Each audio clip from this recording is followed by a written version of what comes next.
সুপ্রিয় শিক্ষার্থীবৃন্দ, আশা করি সবাই ভালো আছো। আজকের ধারাবাহিক অনলাইন ক্লাস অমরনগর উচ্চ বিদ্যালয়ের পক্ষ থেকে আমি মোহাম্মদ সালেউদ্দিন সিনিয়র শিক্ষক, সোনাইমুড়ি, নোয়াখালী, যে আজকের অনলাইন ক্লাস তোমাদের সবাইকে স্বাগতম। এই পর্যায়ে আমরা যে অনলাইন ক্লাস আজকে তোমাদের সামনে উপস্থাপন করেছি সেটা হলো নবম ও দশম শ্রেণীর শিক্ষার্থীদের জন্য ইসলাম ও নৈতিক শিক্ষা বিষয়ের যে চতুর্থ পাঠ থেকে একটি অধ্যায় আমরা নিয়েছি, যে সেটা হলো ফিতনা ফাসাদ। ফিতনা ফাসাদ যেটা আমরা জানবো যে ফিতনা ফাসাদ এটা মানে কি, বা এটা কিভাবে সংগঠিত হয়, এবং এই ফিতনা ফাসাদ ঘটলে বা এগুলি করলে এটার অপকারিতা বা কুফল সেগুলি সম্পর্কে আমরা জানব। তো প্রথমে আমরা জানবো ফিতনা ফাসাদ। এটা হলো আসলে আরবি শব্দ আল ফিতনা। তো শব্দের অর্থ হলো অরাজকতা, কলহ, বিশৃঙ্খলা, অর্থাৎ বিবাদ বিসংবাদ লেগে থাকা, বিশৃঙ্খলা সৃষ্টি করা।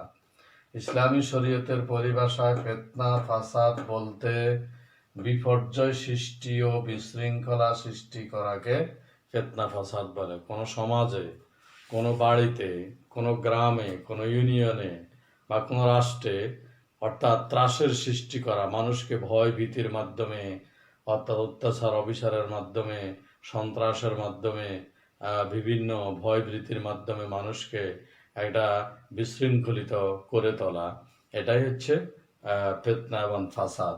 আমরা এখানে জানলাম যে ফিতনা ফাসাদ এই সম্পর্কে কিন্তু আল্লাহ তাআলা পবিত্র কোরআন মজিদে যে একটি আয়াত এখানে বলছেন, ওয়ালা তুফসিদু ফিল আরদি বা'দা ইসলাহিহা, ওয়ালা তুফসিদু, তোমরা ফিতনা ফাসাদ সৃষ্টি করবে না জমিনের মধ্যে, কারণ এই জমিনে তোমরা ফিতনা ফাসাদ সৃষ্টি করবে না, তোমরা পরস্পরে কি হয়ে যাও, সংশোধন হয়ে যাও। আবার এই প্রসঙ্গে হাদিসও আছে, যেমন এটা হাদিসে মহানবী সাল্লাল্লাহু আলাইহি সাল্লাম বলেন, ওয়াল ফিতনাতু আসাদ্দু মিনাল কতল, ফিতনা করা এটা কিন্তু হত্যার চেয়েও জঘন্য। ফিতনা হত্যার চেয়েও জঘন্য। সুতরাং এটা একটি বিরাট একটি মহাপাপ, যে সেটার থেকে আমরা দূরে থাকব। যে এইরকম ঝগড়া ফাসাদ, বিশৃঙ্খলা সৃষ্টিকারী, সন্ত্রাস, ছিনতাই, রাহাজানি, এই সকল কিছুর মাধ্যমে বাড়িতে, সমাজে, দেশ রাষ্ট্রে যে একটি বিশৃঙ্খলা বিরাজ করে, এটার নামই হচ্ছে ফিতনা এবং ফাসাদ। আমরা ফিতনা ফাসাদ সম্পর্কে এটা সংজ্ঞা জানলাম। ফিতনা ফাসাদ সম্পর্কে পবিত্র কোরআন মজিদের আয়াতের একটি আয়াত জানলাম, এবং ফিতনা ফাসাদ সম্বন্ধে মুহাম্মদ সাল্লাল্লাহু আলাইহি ওয়াসাল্লাম তার হাদিসের মাধ্যমে কি বলছে আমরা সেটা হাদিস সম্পর্কেও জানলাম।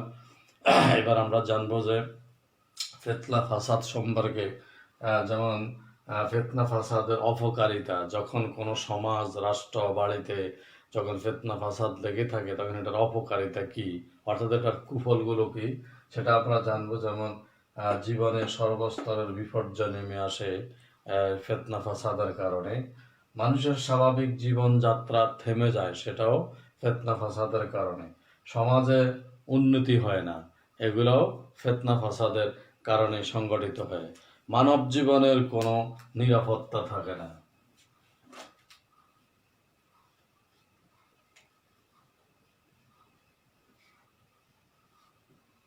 মানব জীবনে কোনো নিরাপত্তা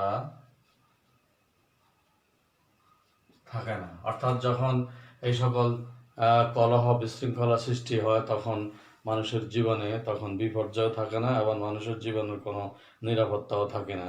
কোনো মানুষ স্বাধীনভাবে নিজ ধর্ম পালনও করতে পারে না।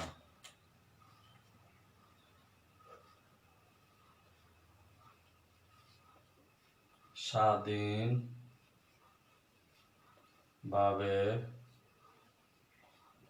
নিজ ধর্ম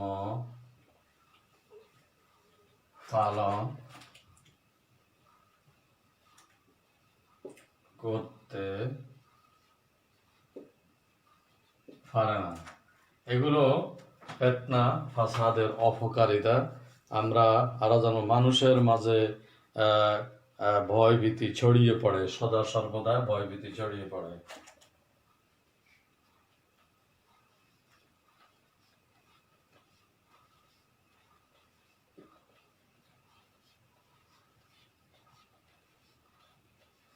মানুষের মাঝে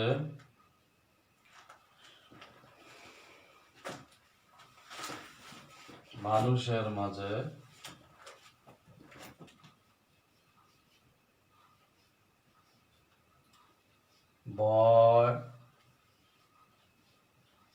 ভীতি ছড়িয়ে পড়ে। এগুলো আসলে ফিতনা ফাসাদের অপকারিতা, যে কোনো মানুষ যখন ফিতনা ফাসাদের মধ্যে অন্তর্ভুক্ত হয়, মানুষ যখন ফিতনা ফাসাদের মধ্যে লিপ্ত হয়, তখন জীবনের সর্বস্তরে বিপর্যয় নেমে আসে। মানুষের স্বাভাবিক জীবনযাত্রা থেমে যায়, সমাজের উন্নতি হয় না, মানব জীবনে কোনো নিরাপত্তা থাকে না, স্বাধীনভাবে নিজ নিজ ধর্ম পালন করতে পারে না, মানুষের মাঝে ভয় ভীতি ছড়িয়ে পড়ে। তো আসলে এগুলো সকল ফিতনা ফাসাদের কারণেই হয়ে থাকে। তো ফিতনা ফাসাদের সময় যে সকল কাজগুলো সমাজে আজকে হচ্ছে বা রাষ্ট্রে হচ্ছে, এগুলো কিন্তু সব ফিতনা ফাসাদের অন্তর্ভুক্ত। যেমন কেউ কারো প্রতি অত্যাচার করা, এটা ফিতনা ফাসাদের অন্তর্ভুক্ত। অনাচার, ভয় ভীতির, কাউকে আতঙ্ক সৃষ্টি করা সমাজে, দেশে, রাষ্ট্রে, এগুলো একটা ফিতনা ফাসাদের অন্তর্ভুক্ত। সন্ত্রাস করা ফিতনা ফাসাদের অন্তর্ভুক্ত। রাহাজানি, ছিনতাই, খুন, গুম, এ সকল কিছু ফিতনা ফাসাদের অন্তর্ভুক্ত।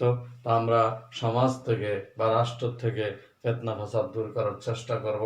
আমরা ফিতনা ফাসাদের অপকারিতাগুলো জেনে আমরা ফিতনা ফাসাদ থেকে দূরে থাকার চেষ্টা করব এবং এগুলোকে আমরা আয়ত্ত করার চেষ্টা করব। ধন্যবাদ সকল শিক্ষার্থীদেরকে, ধন্যবাদ তোমাদেরকে।